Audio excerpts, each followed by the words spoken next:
I really enjoy working with carbon. It's an incredible product. You know, you can really get a fin to bend and twist just by placing the carbon in the right place. Obviously, that comes with a lot of trial and error.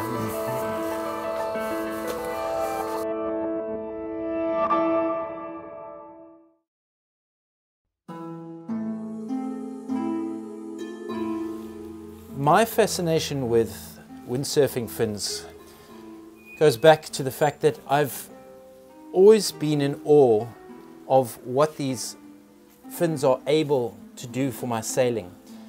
I've always looked at changing sails, changing boards, and it's always fascinated me that the most influential part of a ride is the fin. That got me really thinking with regards, you know, what is so special about these fins? And I started making fins about 3 years ago, and it was a really interesting journey because it is a complete black art. I couldn't find anybody to help me. The internet doesn't have anything available and showing people how to construct fins or anything like that. And to me, what was incredible, it was the journey I took on. And from my first fin, which took me out into Table Bay, and it broke and I had to swim back to shore, to my 250th fin, where I'm now really starting to get incredible fins and the production of fins together. It has been a journey that I've enjoyed immensely, because every fin has a personality. You never know exactly how a fin is going to turn out. And what is amazing as well is that no piece of carbon is the same as another piece of carbon.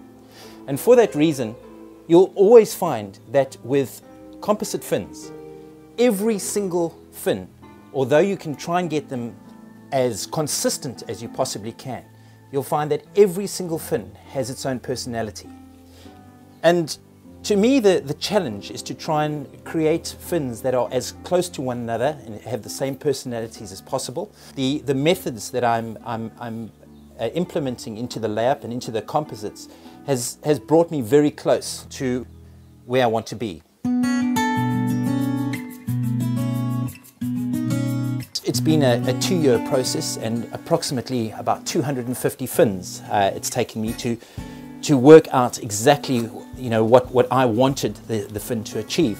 And still, you know, you can't please everybody. Every single rider is different, every single board is different, and I think one of the things I really appreciate from people when I ask them to test fins, and whether it be an amateur or a pro, I think what fascinates me is the feedback. And I think my biggest appreciation is honest feedback, you know, whether it be good or bad. And it's amazing how you'll find two riders, sometimes very close in terms of their ability, and the one rider will find the fin absolutely fantastic, and the other one will find it doesn't really suit him. And that's the amazing thing about this little industry, is that these fins are not suited for everybody. It depends on the rider, it depends on their weight, it depends on, you know, the way they balance themselves on the board, it depends on the equipment that they use. I find that to get the optimum out of a fin, especially in terms of weight and especially in terms of its bend character, I want to use a majority of carbon in the fin, and with that, it's really important how you lay up, and of course it's really important with regards to the type of materials that you use.